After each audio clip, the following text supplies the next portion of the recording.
I really fucking hate reviewing anthology films, guys.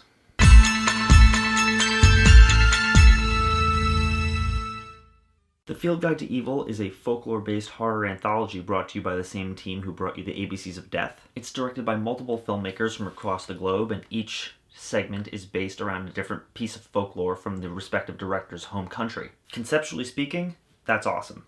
I love folklore. I love some of the directors that are in this roster. I figured this would be a blast. Now, as with my other anthology reviews, I won't be giving the full film a rating.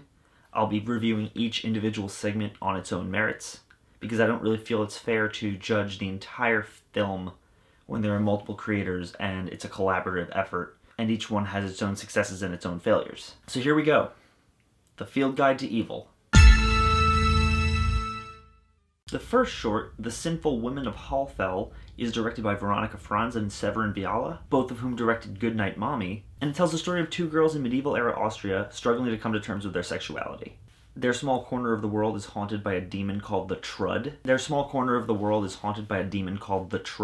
Who's summoned by a woman's guilty conscience. And I really dug the potential behind this script because it delves into a lot of really cool potential themes about women empowerment and liberation, but it never really explores those themes. And on top of that, the muted color palette and pretty bland cinematography really don't give you much to appreciate in this film. The really poor demon design and lackluster direction left a lot to be desired, and honestly, this was probably my least favorite of the bunch. Next up is Turkey's entry, Haunted by Karisi, the Childbirth Demon, directed by Jean Evernal, who some of you may know as the director of Baskin and Housewife. It tells the very simple story of a young mother torn between caring for her newborn baby and her very sick, dying mother. And upon her giving birth, she finds herself haunted by a Djinn who seems to want the baby for herself. This was another really cool short with a lot of potential behind it. I love Djinn. I was actually a pretty big fan of Jean Evernal's last two works. Even though Baskin wasn't my favorite, it has a lot of expert direction, and I love it visually. Like I said, as far as the story goes, this one's pretty simple, but at the same time, it still manages to be very eerie. The notion of a young woman dealing with that kind of intense responsibility and having it drive her past her breaking point is really interesting, especially when it's tackled through the lens of dealing with a Djinn. But this one also had a pretty glaring issue in that the visuals were not all that inspired, which is really surprising considering his last two films. This was a very physically dark movie, and it might have just been the result of the poor projector I saw it on, but I was really not able to tell a single thing that was going on in the final few minutes of this short. It was virtually unintelligible. Still not a bad short by any means, and the things that I could see in it I really enjoyed, and I would say this is one of the stronger entries in the film. Then comes Poland's entry, The Kindler The Virgin, directed by Agnieszka I can't pronounce it, the director of the lore. In it, a kindler is visited by a spirit who tells him he'll become all-powerful and all-knowing if he eats 3 hearts of the recently deceased. This one, I really couldn't tell you what happened in this short, guys. It's very stylish and cool from an artistic standpoint with these really lavish, gorgeous snowscapes and some really very stylized editing that is kind of trademark of the director considering how the editing in the lore was very frenetic and very strange. And I really love that editing style and I love the visuals of this short, but it all just feels really without meaning here. This entire short is very nonsensical and very weird, and it really just serves as this half-assed cautionary tale about being wary of the price of knowledge. Then comes an amazing short film from America called Beware the Melonheads. Directed by Calvin Lee Reeder, it tells the story of a family who goes hiking in the mountains, and they encounter a group of cannibalistic children called the Melonheads. And my god, is it hilarious.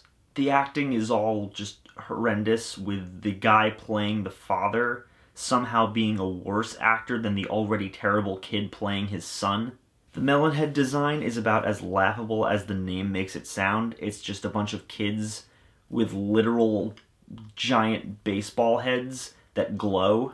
And the ending is just completely insane and features a guy who I swear to God is Michael J. Anderson from Twin Peaks. And it's all just fucking amazing. That being said though, as hilarious as I found the short, it's pretty much all the evidence you need that America should not be allowed to take part in these ensemble pieces ever again. Greece gives us Whatever Happened to Panagas the Pagan, directed by Yanis Veslemes, hope I'm pronouncing that right. And I don't even really know what to tell you about this one, guys. It's weird. There's like a hell world, and there's goblins, and it takes place on Christmas, and they drink goblin blood. There's a Greek shaman. It's fucking out there. It's got some really, really cool set design with the whole underworld and a really unique editing style, but that's about it. The goblin design is kind of so silly that you can't help but laugh, and the CGI is pretty bad. Aside from the first short, this is probably a close second for my least favorite of the bunch. Ashim Ahluwalia from India brings us The Palace of Horrors, and this is definitely among one of the better films in the anthology. It tells the story of an expedition through the jungles of India seeking out a palace supposedly full of oddities and horrors that men should never be able to view. It's stylized as hell, shot entirely in black and white and reminiscent of films of the 30s and 40s. It's all shot in a really cool way, although I do wish that the horrors of the palace were more explicitly shown given the level of hype that led up to it. The little we do get to see of it feels like a bit of a letdown given everything that we're told throughout the story. That being said though, I would actually consider this to be my second favorite of the bunch. Katrin Geb from Germany gives us A Nocturnal Breath. In it, a brother is forced to make a difficult choice as his sister is a vessel for a demonic rat creature that crawls out of her mouth and spreads death and disease. There really isn't much to discuss here, guys, aside from the really gorgeous setting in the mountains of Germany. Other than that, I really had no feelings on this one way or another, not really overly positive or negative. It's very well shot. It's not a terrible short, but it's very, very predictable. I don't really have much to say here.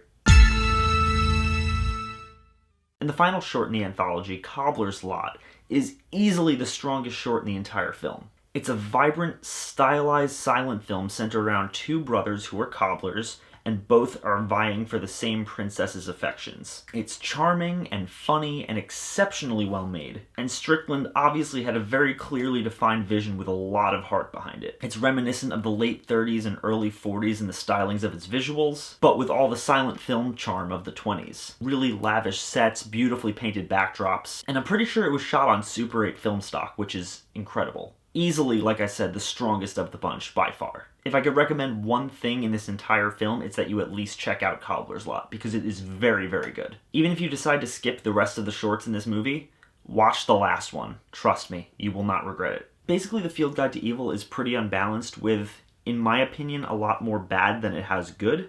There are about three and a half shorts in this that I would say are actually really good, but the rest are pretty bad. My recommendation, though, would be to check it out for yourselves. Even if you don't like it, it is really cool and important for the sake of learning about horror in other cultures, and seeing a lot of newer foreign directors get their shot at making something. Like I said earlier, even if you don't watch the entire film, definitely watch Cobbler's Lot, because Peter Strickland does a lot of excellent work there, and it deserves the recognition. Watch that one for sure. Maybe watch John Evernall's and Ashim Ahluwalia's, because those are the other two that I would consider very good. The others I personally didn't enjoy, but I would still recommend watching them for the sake of just expanding your horizons, learning about other cultures, learning about other bits of folklore. It's a very cool film overall in that regard. I just wish that it had explored those a little better and that they were handled with a little more care. As always, guys, thank you so much for watching. If you like this channel and you want to see more, click down there, like, comment, subscribe. I have a Patreon down in the description if you want to support this channel and help us grow and expand and make better quality content for you all to enjoy. Please consider donating, guys. Even $1 helps. I want to take a second to thank all my really lovely patrons here. Guys, I really appreciate your support. It means the world to me. It is a very big help to keeping this channel alive. And for the rest of you, if you want to join this list of people, please click the link below, poke around, see if there's any rewards you'd like to consider donating to. But even if you don't, thank you so much for watching, and I will see you all very soon.